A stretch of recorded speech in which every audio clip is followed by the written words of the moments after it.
It's time for a Drummer Nation.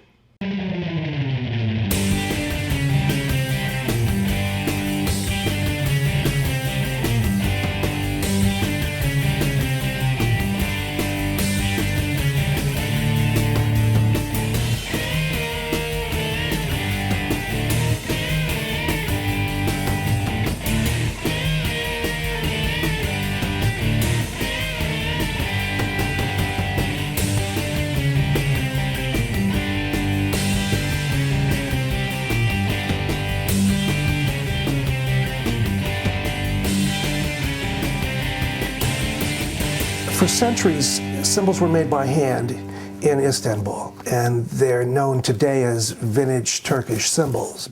I think the key differentiator for us is and will remain the fact that they're handmade.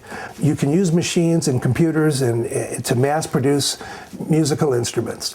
And you can come up with some nice sounding cymbals, some wonderful sounding cymbals. I don't disparage anybody else's products. But you don't have the same sonic characteristics as you do from that process of hand hammering a cymbal.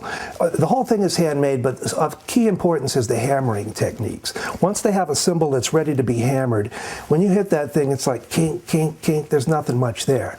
And they put that thing over an anvil with hammers, and they work it and work it, thousands and thousands of hammer blows on the bell, on the underside. They're shaping it. It's all tactile. They hear the hammer and they feel the cymbal in their hands. It's just a thing of beauty to watch. And I asked them, how do they know where to hit it? How do they know when it's done? And they say, that's the mastery. It's funny when you say, how long does it take to learn that? And they give me the same answer a drummer would. They say, it takes a lifetime. But they are artisans of the highest order, and that is the key differentiator. The drummers who come in contact with our cymbals sort of go through the same mindset I did, which is, wow, these are available, this is outstanding.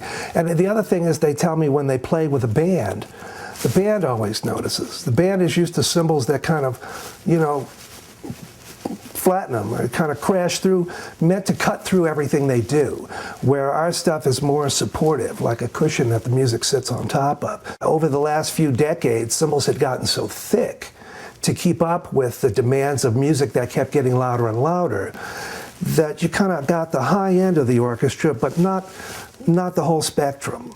And with our stuff, you get that. You get the bottom where the basses and the tubas are, all the way up to the piccolos and the flutes and everything on top. It's all in that spectrum. Some guys are hesitant about breaking cymbals that thin. I don't find that they break any more or less than anything else. Some people just break cymbals. Stan Moore is one of our great artists, and he breaks a few cymbals. And I said to him once, Stan, you know, they're only going to get so loud, man. After you hit them a certain level, that's it. You don't have to hit them any harder. And he looked at me and he said, I know, Michael, but when I stand up and hit them as hard as I can, the crowd goes wild. I said, true that, brother. I'd be content if drummers would decide with their ears. Like when you put a stick to a cymbal, then people come into our vault all the time and they'll spend 3 hours in there to find a ride cymbal. But I try to tell them, it's not that complicated. When you put a stick on a cymbal, you're going to feel it or not. When you do, when you find one that knocks you out, that's all you need to know. That's your cymbal. Cymbals are about the soul, man. When you're picking an instrument, you're helping to choose your voice. And your voice that's a deep thing to try to represent in sound. If you can do that, brand names don't really matter. It should be about sound, just about sound.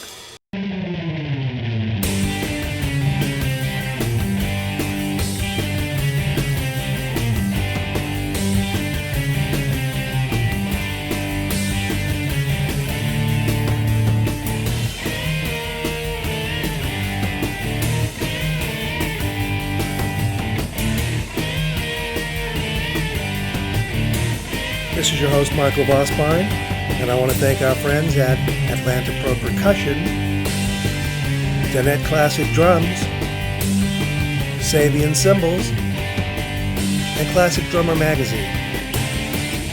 We'll see you again in 2 weeks.